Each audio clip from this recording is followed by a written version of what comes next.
On October 26, 1967, the late John McCain began 5+ tortured years as prisoner of war in North Vietnam. He was repeatedly beaten and at one point spent 2 years in solitary confinement in a 10 by 10 foot cell.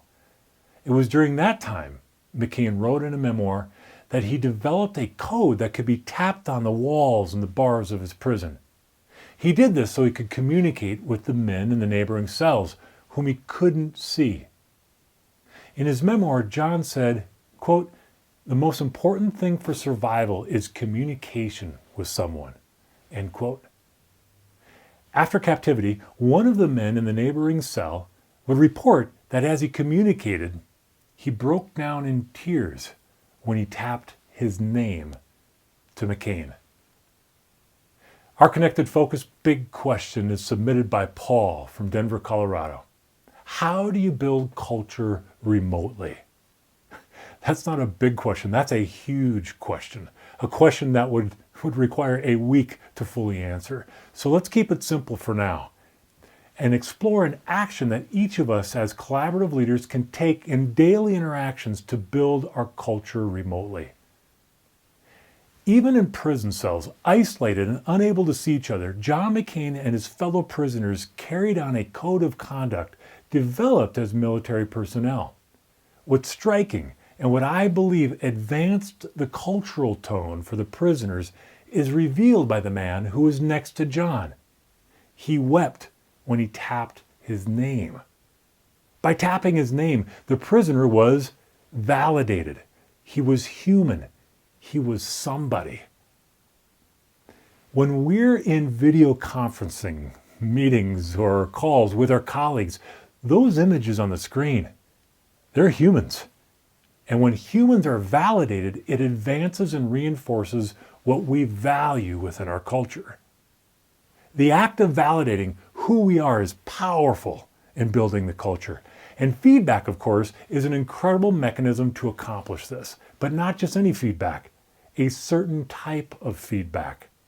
Let me explain. It's useful to think of positive feedback in two ways.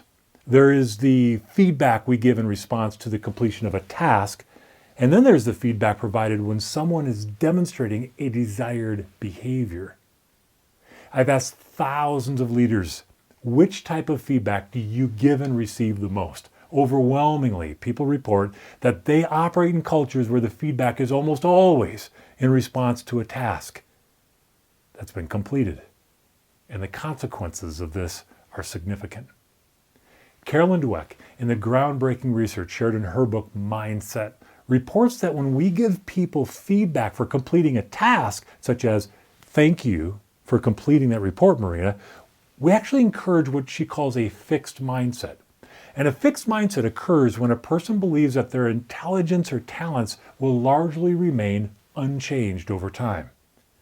Conversely, when we give others feedback for the behaviors they're demonstrating, for example, "Maria, I always find your team to be accountable," we are more likely to develop what she calls a growth mindset. The growth mindset is when a person believes they can continually develop their intelligence and skills. As collaborative leaders, we always prioritize creating the conditions for interpersonal excellence. And the condition that influences our results the most, it's our culture. Therefore, if we want to build and strengthen our culture, rather than only acknowledging the completion of a task, we must also lean forward and provide feedback when we see our shared values being demonstrated. Here are some examples of what that can sound like. I want to acknowledge the transparency we just demonstrated as a team, even though we don't even know each other much yet. Or, one of our corporate values is respect. And the way we just listen to each other having this difficult discussion will set the tone for productive discussions in the future.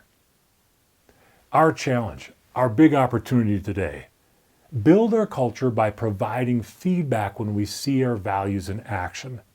This is particularly important in remote settings. John McCain and his fellow prisoners, that's what they did. They communicated in a way where they said to each other, "I see you. I'm with you. Because of what we share together, our culture, we will succeed. Thank you for watching this episode of Connected Focus. By the way, quite a few of you have emailed me at craig@verisglobal.com questions along with inspired messages, and I want you to know they mean a lot. Thanks for leading forward. Thanks for staying healthy. We'll see you next time.